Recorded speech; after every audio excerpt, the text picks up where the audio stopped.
En octobre 1979, Christine Hayes monte dans sa voiture. Elle s'étonne de le voir conduire si loin de la ville, mais elle se rassure en se disant que ce type n'a pas l'air si dangereux que ça. Mais Robert finit par sortir une arme, la pointe sur sa tempe, puis la force à se déshabiller. Il lui dit de mettre tous ses vêtements dans le coffre, puis attache ses mains et ses pieds avec une corde.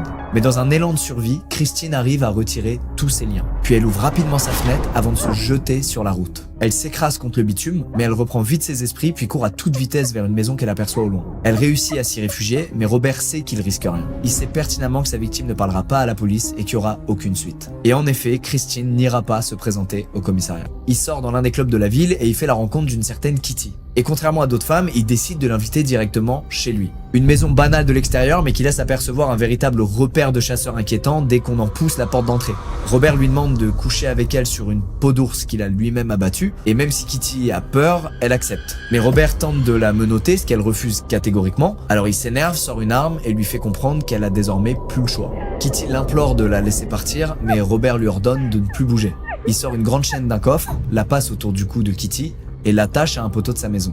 Après avoir abusé d'elle toute une partie de la nuit, il s'assoupit dans son canapé. Il lui dit de s'occuper en regardant la télé et que d'ici 1 heure, ils partiront. Kitty, qui est incapable de bouger, en profite pour regarder tout autour d'elle s'il n'y a pas quelque chose qui pourrait l'aider. Mais tout ce qu'elle voit, c'est des trophées de chasse suspendus à tous les murs, des vêtements de femmes soigneusement rangés dans une armoire et des jouets pour enfants qui jonchent le sol de la maison.